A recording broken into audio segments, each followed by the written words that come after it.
Assalamualaikum warahmatullahi wabarakatuh.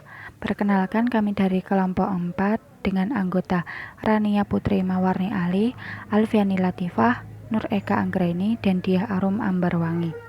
Di sini kami akan membacakan tentang pembuatan keputusan anggota.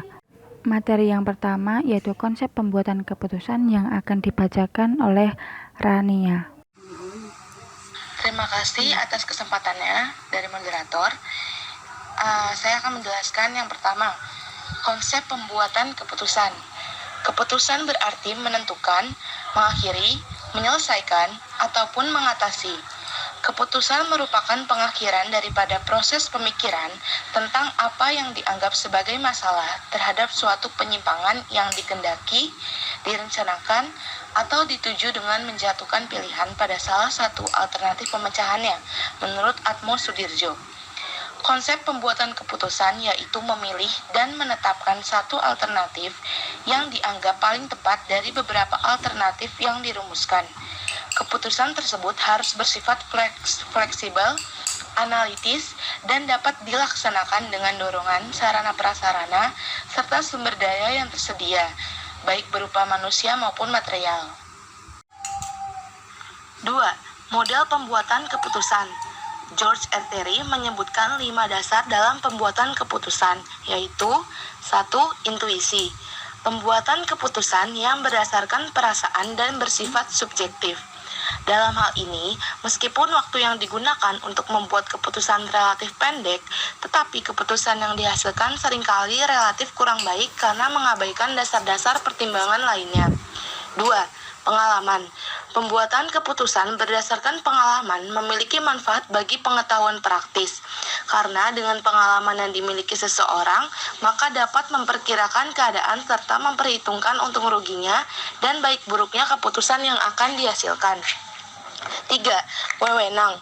Pembuatan keputusan berdasarkan wewenang biasanya dilakukan oleh pimpinan terhadap bawahannya atau oleh orang yang lebih tinggi kedudukannya kepada orang yang lebih rendah kedudukannya. Hasil keputusan dapat bertahan dalam jangka waktu yang cukup lama dan memiliki otentisitas atau otentik, tetapi dapat pula menimbulkan sifat rutinitas, mengasosiasikan dengan praktek diktatorial dan sering melewati permasalahan yang seharusnya dipecahkan sehingga dapat menimbulkan kekaburan. 4. Fakta. Pembuatan keputusan berdasarkan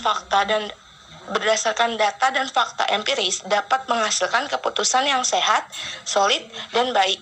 Dengan fakta, tingkat kepercayaan terhadap pengambil keputusan akan lebih tinggi sehingga orang dapat menerima keputusan itu dengan rela dan lapang dada. 5. Rasional. Keputusan yang dihasilkan bersifat objektif, logis, transparan, dan konsisten untuk memaksimumkan hasil atau nilai dengan batas kendala tertentu sehingga dapat dikatakan mendekati kebenaran atau sesuai dengan apa yang diinginkan. Pembuatan keputusan secara rasional ini berlaku sepenuhnya dalam keadaan yang ideal. Pada pembuatan keputusan secara rasional terdapat beberapa hal sebagai berikut. A. Kejelasan masalah, B. Orientasi tujuan, C. Pengetahuan alternatif, D. Preferensi yang jelas, dan E. Hasil maksimal. Sekian materi yang dapat saya sampaikan, saya kembalikan kepada moderator. Yang selanjutnya yaitu metode pembuatan keputusan yang akan dibacakan oleh Alfiani. Metode pembuatan keputusan Agustini 2011 menyatakan proses yang mempengaruhi pembuatan keputusan dalam lembaga pendidikan, di mana pembuatan keputusan adalah menentukan suatu jalan keluar dengan komunikasi secara bersama-sama.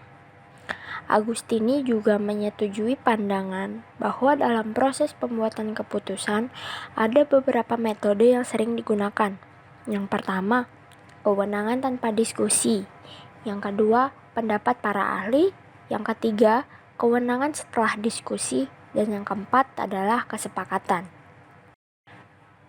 Dari metode-metode tersebut, yang sangat berpengaruh dalam pembuatan keputusan, yaitu yang pertama adalah kekuatan mental.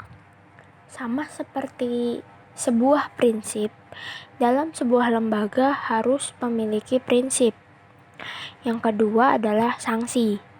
Sanksi ini sangat perlu dalam suatu lembaga agar tidak melakukan kesalahan-kesalahan yang sama, baik itu dari pemimpin maupun dari para anggotanya. Yang ketiga adalah keahlian. Seorang pemimpin harus memiliki kemampuan yang melakukan sesuatu terhadap sebuah peran. Yang terakhir adalah karisma. Atribut kepemimpinan yang didasarkan atas kualitas kepribadian individu, yang dimana semua pemimpin harus punya karisma agar terus menjadi panutan bagi semua anggotanya. Selanjutnya, proses pembuatan keputusan. Robbins 1984 mengemukakan bahwa pembuatan keputusan kelompok itu didasarkan atas pengetahuan yang lengkap.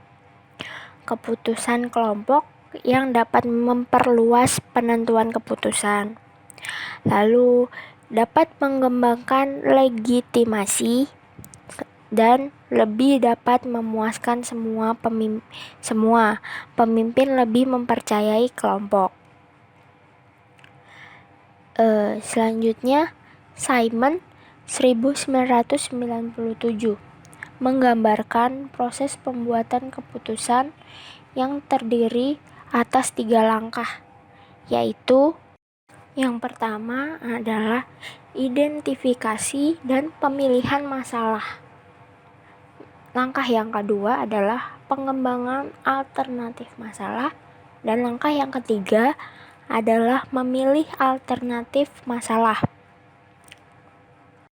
Yang selanjutnya yaitu syarat pembuatan keputusan yang akan saya bacakan. Assalamualaikum warahmatullahi wabarakatuh. Perkenalkan, nama saya Nur Eka Anggraini. Saya akan membacakan tentang syarat pembuatan keputusan. Di sini kami tuliskan ada 4 syaratnya.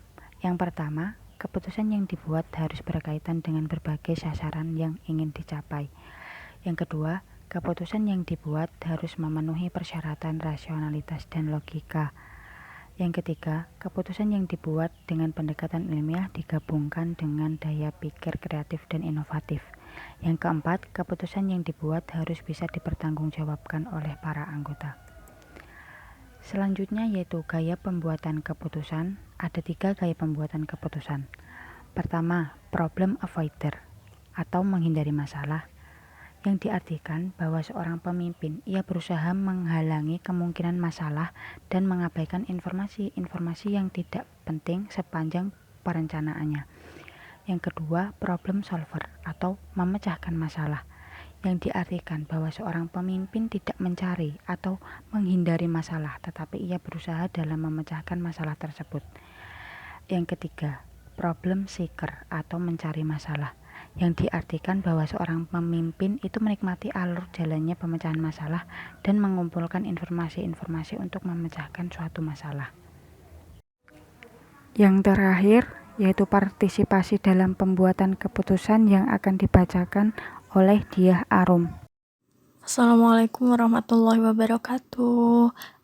Terima kasih atas kesempatan yang diberikan oleh moderator. Selanjutnya saya akan menjelaskan tentang partisipasi dalam pembuatan keputusan.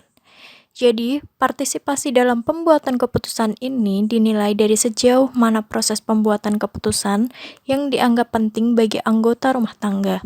Jadi, apakah proses pembuatan keputusan yang dianggap penting bagi anggota rumah tangga tersebut dalam suatu organisasi, setiap keputusan ditentukan sendiri oleh pemimpinnya.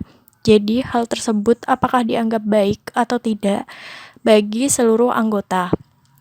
Melalui musyawarah, tetapi yang memutuskan adalah pemimpinnya, atau keputusan tetap diambil dari hasil musyawarah anggotanya. Yang selanjutnya adalah etika dalam pembuatan keputusan. Jadi, pengertian etika adalah sistem nilai dari pribadi yang digunakan untuk memutuskan apa yang benar atau apa yang paling tepat dalam suatu situasi tertentu, yaitu memutuskan apa yang konsisten dengan sistem nilai yang ada dalam suatu organisasi dan diri pribadi. Selanjutnya adalah nilai dalam etika pengambilan keputusan. Yang pertama adalah otonomi. Otonomi ini berkaitan dengan hal apakah semua keputusan Anda melakukan eksploitasi terhadap orang lain dan mempengaruhi kebebasan mereka. Jadi setiap keputusan yang diambil tentunya akan mempengaruhi banyak orang. Oleh karena itu, perlu adanya pertimbangan matang faktor ini ke dalam setiap proses pengambilan keputusan. Misalnya, keputusan untuk merekrut pekerja dengan biaya murah. Seringkali perusahaan mengeksploitasi buruh dengan biaya semurah mungkin, padahal sesungguhnya upah tersebut tidak layak untuk hidup. Dan yang kedua adalah non-malfeasance.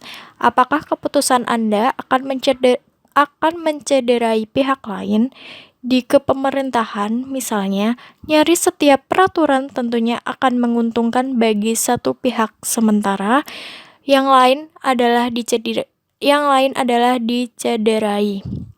Begitu pula halnya dengan keputusan bisnis pada umumnya, di mana tentunya menguntungkan bagi beberapa pihak, namun tidak bagi pihak lain.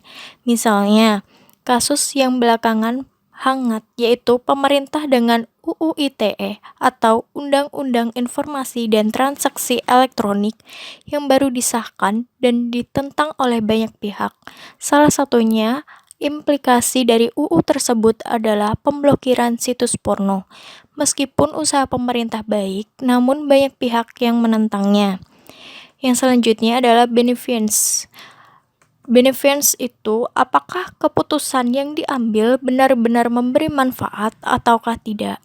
Manfaat yang diambil melalui keputusan harus dapat menjadi solusi bagi masalah dan merupakan solusi terbaik yang bisa diambil. Yang selanjutnya adalah justice.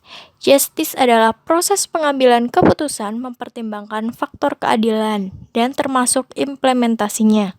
Di dunia ini, memang sulit untuk menciptakan keadilan yang sempurna. Namun, tentunya kita selalu berusaha untuk menciptakan keadilan yang ideal, di mana memperlakukan setiap orang dengan sejajar. Misalnya, dalam keputusan reward, Astra International mempunyai dua filosofi dasar. Yang pertama adalah fair, secara internal, di mana setiap orang dengan golongannya yang sama dan prestasi yang sama, maka pendapatannya juga sama. Keputusan ini mencerminkan keadilan di dalam perusahaan itu sendiri. Sementara itu, filosofi lainnya adalah kompetitif secara eksternal atau gaji yang bersaing dalam industri. Yang selanjutnya adalah fidelity. Fidelity berkaitan dengan kesesuaian keputusan dengan definisi peran yang kita mainkan. Seringkali, fidelity ini melibatkan looking at the bigger picture atau melihat secara keseluruhan dan memahami peran Anda dengan baik. Misalnya, keputusan Chairman Federal Reserve BNS Bernanke untuk menyelamatkan Bear Stearns dengan cara menyokong dana bagi akuisisi. Namun, beliau berpendapat bahwa ia melakukan demi mencegah kekacauan finansial yang akan dialami pasar jika hal tersebut benar-benar bangkrut. Sekian dari saya kembalikan ke moderator. Terima kasih. Kurang lebihnya mohon maaf. Sekian dari kelompok kami. Wassalamualaikum warahmatullahi wabarakatuh.